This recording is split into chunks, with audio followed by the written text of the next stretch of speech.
Okay, parents, how many times have you looked at your child and thought they could possibly be a big star? Well, believe it or not, it is possible to get your child on the big screen, even if you don't live in Hollywood, New York, or Chicago. We met up with Lana Veenker, a casting agent who was in New York promoting her new film, Rid of Me. She has some tips on getting kids into showbiz.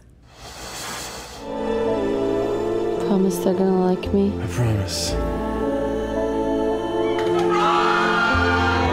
It's a black comedy about a woman who has to find herself, basically, after her husband leaves her for his ex. Oh. And so. Familiar story there, right?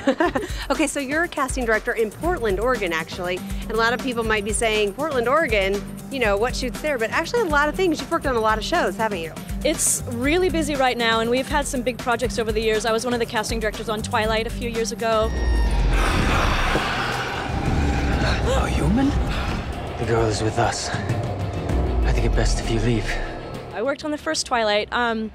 You know, the one thing that was really fun about working on the first movie was working with Catherine Hardwicke, because she was so wonderful to all these teen actors. She's somebody who just really understands teenagers, and everyone just had a blast auditioning for her. It was just a lot of fun, and I got the opportunity to meet a lot of the cast and travel around a little bit with them and go to the premiere, and everyone is just really stellar. So I'm glad to see that it's been so successful, and really excited to see what happens with Breaking Dawn. Lana also casts for the hit show Leverage, which is now in its fourth season on TNT. Leverage films in Portland, and Lana says there are now opportunities in showbiz all across the country. Most of our viewers don't live, of course, in Hollywood, but a lot of people want to know how to break into the biz, especially for kids. Can you give us some tips?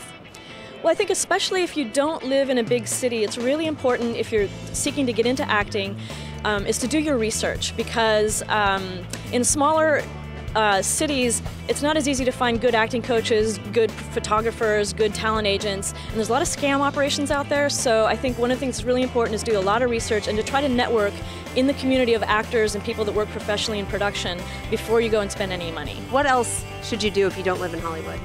I would say pretty much the same thing you would do as if you did live in Hollywood, is go out and get some really good training.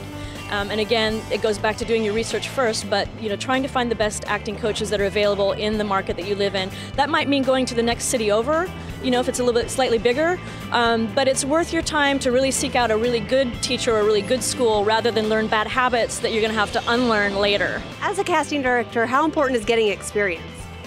Well, again, that's pretty critical. A lot of people try to jump the gun and start approaching talent agents and casting directors before they have any credits on their resumes, or they think, oh, I'll just get discovered.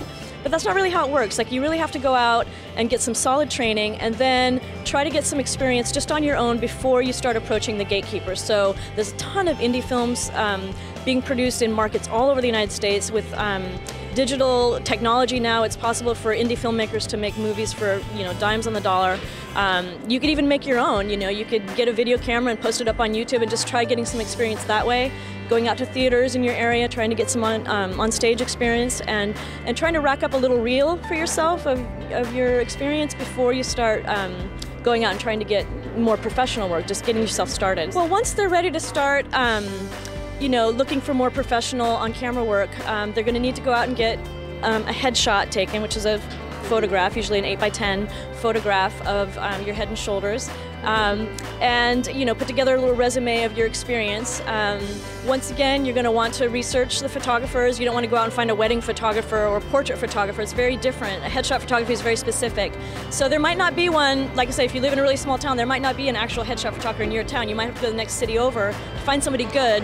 And it should cost a few $100s. It shouldn't cost thousands of dollars. And I think that's where a lot of times kids and parents end up getting into trouble, is somebody approaches them in the mall and says, oh, I'm going to make you famous, and you show up at this thing thinking it's an audition, and it turns out to be a big sales pitch to sign up for expensive classes or headshot sessions. A few $100s for some nice photos, put together a resume, and then you've got your marketing materials. Okay. And then you can start approaching the gatekeepers. Oh, she has great tips, doesn't she? Well, one of the most important things she says is don't jump the gun and immediately send your headshots and your resume to LA or New York. You want to get real credits in your region, and then if those casting directors like you, then they'll help you make the leap. A lot of people, I think, are starting to realize that because they don't want to make the trip to LA or to New York. Just stay right there where you are, see how things go first. And I'm sure a lot of those casting directors in the regions know each other. They can help them out. Oh, right? It's a very small business, so they definitely can help you out. That's good. And also, for even adults out there, these tips are good for everyone. So if you want to get your start in showbiz,